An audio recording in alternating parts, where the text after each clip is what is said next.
The relationship between Eunice and Bernard, you know, when you see a couple where two people are willing to humble themselves, where the both of them are able to succeed, it's really beautiful. And that was the story of my mom and my dad. You know, my mom was a stay-at-home mom, my dad was a worker bee. But every time my dad came home, the decisions were made by both of them.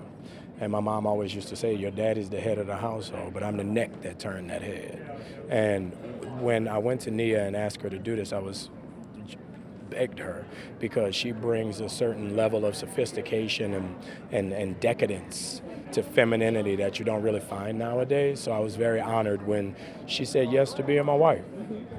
Did you think about the impact that it would have on us as people to see such a beautiful love story between an African American man and an African American woman? Because we don't see that on television every day. No, for me more so, it was about the financial education that we need to have as a people. I feel like we are just not black people, just everyone in general is so focused on being a consumer. You know, we're not, our humanity is not what defines us. It's the color of the bottom of our shoes. And I think it's really important in this election, in this time, in this day and age with us, that we need to decide how much we're spending and who we're spending it with, and what exactly are they doing to help us. Good point. What about young people? Final question, I promise. Young people, particularly young black boys who will see this film, what impact you hope they will get from seeing it? That the answer no is not in your vocabulary. You might ask 100 people for an opportunity. 99 might say no, but if one say yes, you win. Never let anybody else be a blessing blocker on your dreams. Go get it, fight for it, and you'll appreciate it more when it happens. Thank you so much. Thank you. Am I good right here?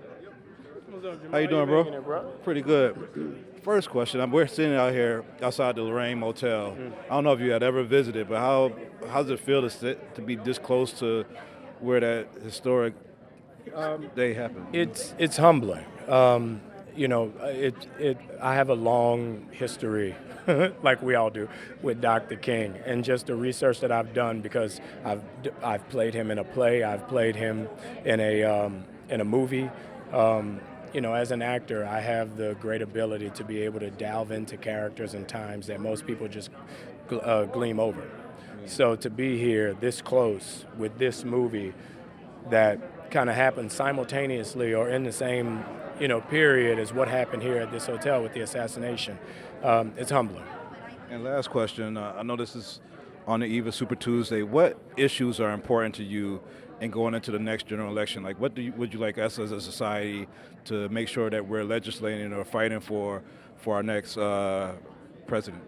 I think that's a 45-minute conversation. I was trying to occupy you for an hour. You cannot truncate that answer. Okay. I think we as a people need to take care of us as a people. That's what we need to do. That's a good summary, bro. That's a summation.